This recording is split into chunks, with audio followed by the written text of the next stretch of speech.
अगर तो आप पहली दफ़ा उम्रा करने जा रहे हैं और आपको पता नहीं है कि ये उम्रा पैकेज कैसे परचेज़ करते हैं और किन बातों का ध्यान रखना होता है और कौन सी गलतियाँ नहीं करनी होती। तो ये सब चीज़ें मैं आपको इस वीडियो में बताऊँगा कि आपको पैकेज जो है वो किस तरह से लेना चाहिए और किस तरीके से आपने सारी बातों का ध्यान रखना है और उसी तरीके से आपने पैकेज को है वो परचेज़ करना है।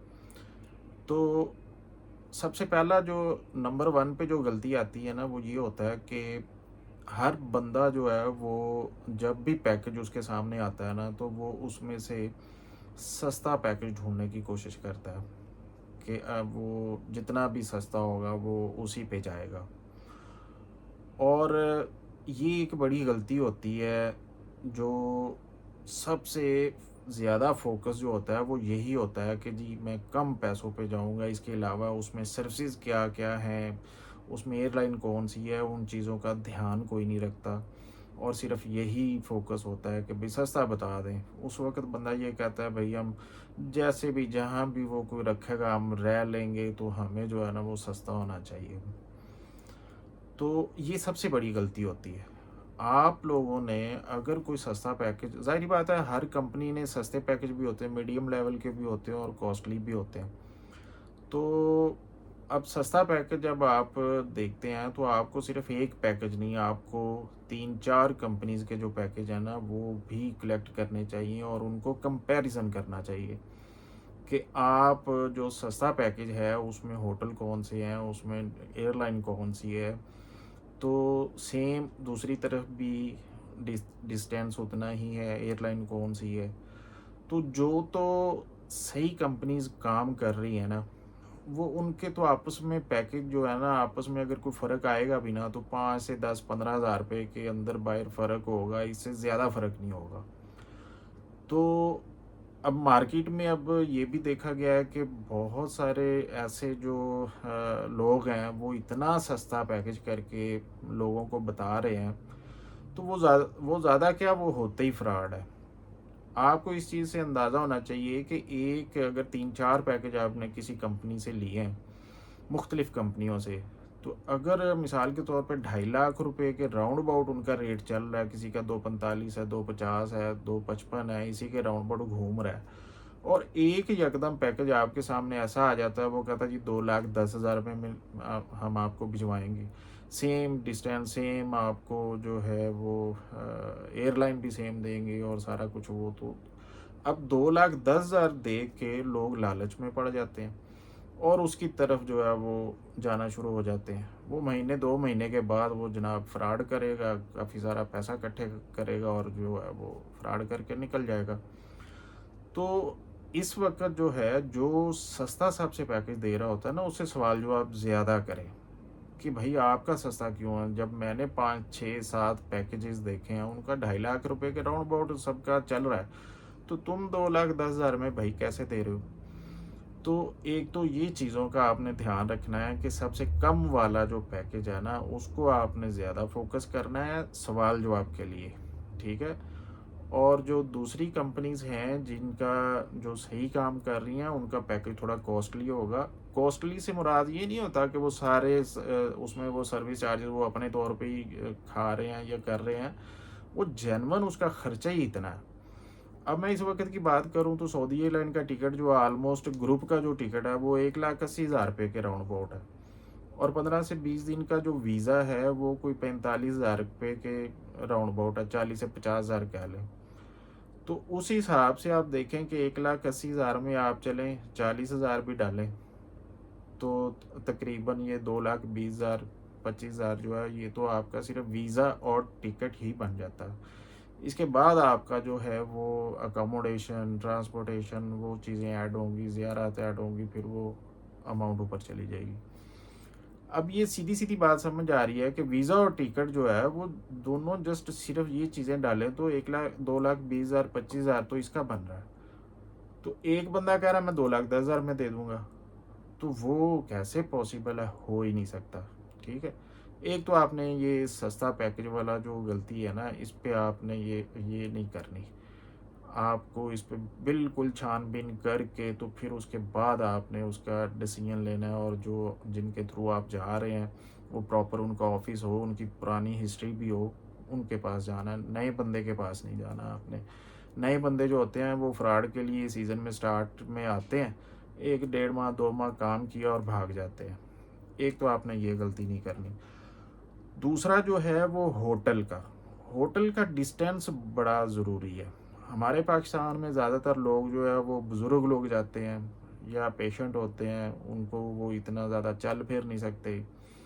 तो आपने अपनी फैमिली के हिसाब से जो है होटल डिस्टेंस जो है वो आपने डिसाइड करना है बीच में, कि 300 साढ़े 300 इकोनॉमी क्लास की अगर बात करता हूँ तो 300 साढ़े 300 मीटर से स्टार्ट होके लंबा फिर 3-4 किलोमीटर तक जो है वो रहायशें हैं मुख्तलिफ जगह पे।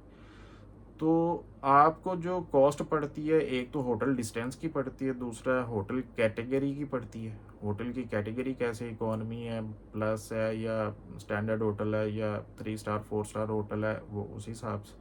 फिर होटल के अंदर आपको रूम के हिसाब से, अगर आप शेयरिंग रूम लेते हैं तो उसी हिसाब से आपका जो है वो कॉस्ट करेगा। अगर आप सेपरेट रूम ले लेते हैं तो फिर उसी हिसाब से वो कॉस्ट करेगा। तो होटल का जो डिस्टेंस है, उसकी कैटेगरी है, ये आपको लाजमी देखनी चाहिए। और उसको जो है वो जो नाम होटल का लिखा हुआ है उसको आप सर्च करें गूगल पे। मोस्टली उनके अब जो है नाम भी आ जाते हैं, उनके डिस्टेंस भी आ जाते हैं, और अंदर की तस्वीर भी आ जाती हैं। आप इधर बैठे ही आप सारा कुछ चेक कर सकते हैं। इसके अलावा जो होटल आप देखते हैं वो नुस्क से अप्रूव्ड होना चाहिए। नुस्क एक ऐप है, सऊदी अरब की गवर्नमेंट की ऐप है।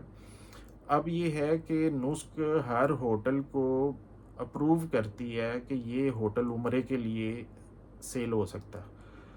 तो अब वीज़ा जो अप्लाई कर रहे हैं, जो पैकेजेस बना के भेज रहे हैं, अगर तो वो नुस्ख से जो अप्रूव होटल है वो थोड़ा कॉस्टली होगा, और वो ही लेना चाहिए आपको।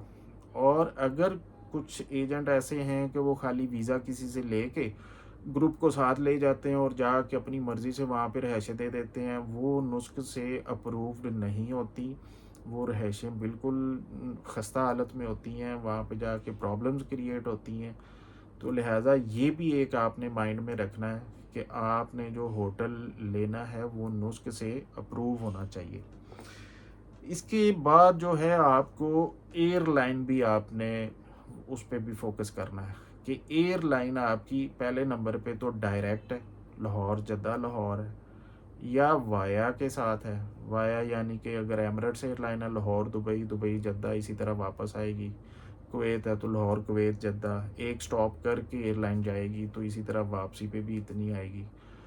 अगर तो वो आप स्टे वाली ही लेना चाहते हैं तो फिर आपको ट्रांजिट टाइम का भी आपको फोकस करना है कि कितने घंटे का स्टे है वहाँ पे, नेक्स्ट कंट्री जहाँ से ट्रांजिट होके फ़्लाइट जाएगी वहाँ पे कितने घंटे का स्टे करना होगा।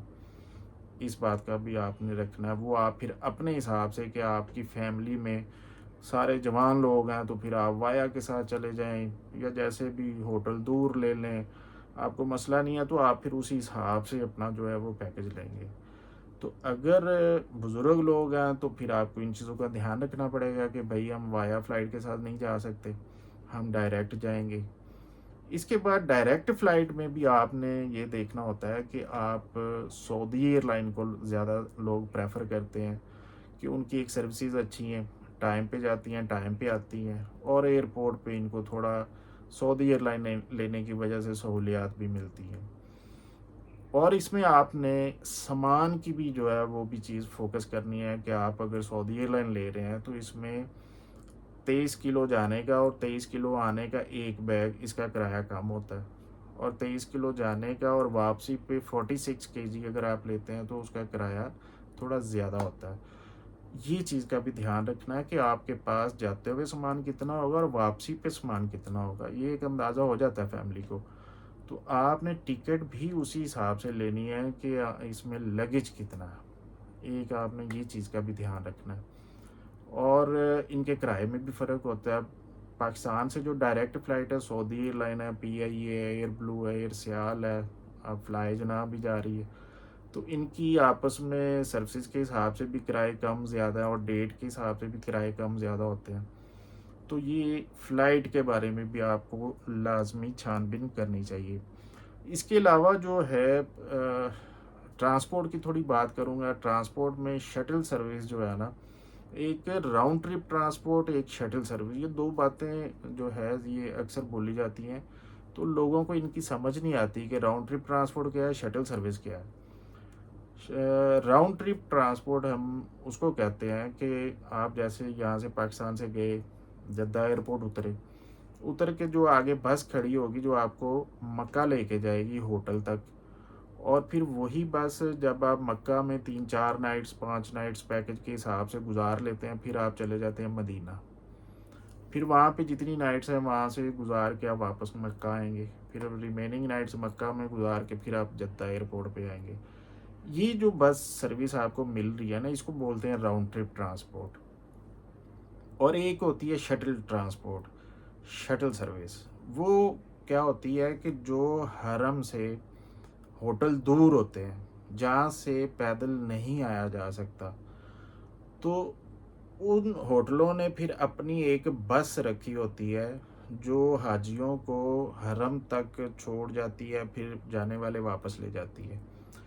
तो इसको बोलते हैं शटल सर्विस। ये मक्का में तो बहुत अच्छी सर्विसेज मिलती हैं कि हर आधे घंटे या घंटे में जो है वो बस जो है होटल से निकलती है और उस पे हाजी सारे बैठ जाते हैं। वो फ्री ऑफ कॉस्ट होती है, वो पैकेज के अंदर इंक्लूड होती है।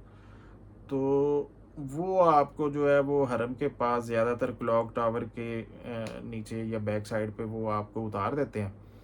तो उधर से आपको जो है 5-10 मिनट लगते हैं, आप हरम में पहुंच जाते हैं। इसी तरह फिर जब वापस आते हैं तो उसी ट्रांसपोर्ट पे आप वापस होटल तक चले जाते हैं। इसको बोलते हैं शटल सर्विस। और ये मक्का में बताया मैंने आपको बहुत अच्छी 24 घंटे सर्विसेज चलती हैं। लेकिन मदीना में जो है वो शटल सर्विस जो है ना वो थोड़ा कम अच्छी है। वो नमाज के वक्त जो है वो शटल सर्विस चलती है। नमाज से 1-1.5 घंटा पहले जो है वो एक दफ़ा आएगी और उसमें जितने बंदे बैठ गए वो आके उतार के तो वापस चली जाएगी। इसी तरह आपको फिर वापस भी जो है ना वो आपको अपनी हिसाब से जाना पड़ेगा, पैदल जाना पड़ेगा। अगर ज़्यादा दूर होटल है तो टैक्सी भी करवानी पड़ सकती है। तो इस चीज़ का भी ध्यान रखना है आपने कि आप शटल सर्विस वाला अगर आप पैकेज ले रहे हैं, ये मोस्टली सबसे सस्ता पैकेज होता है शटल सर्विस वाला। तो अगर तो आप शटल सर्विस वाला पैकेज आपने सिलेक्शन की है तो फिर आपको मक्का पे तो इतनी बात करने की ज़रूरत नहीं है, वहाँ तो शटल सर्विस बहुत अच्छी है। मदीना की लाजमी बात करें कि आपका होटल कितने डिस्टेंस पे है। अगर वहाँ पे हमें वो शटल सर्विस नहीं मिलती या निकल जाती है तो क्या हम पैदल आ सकते हैं?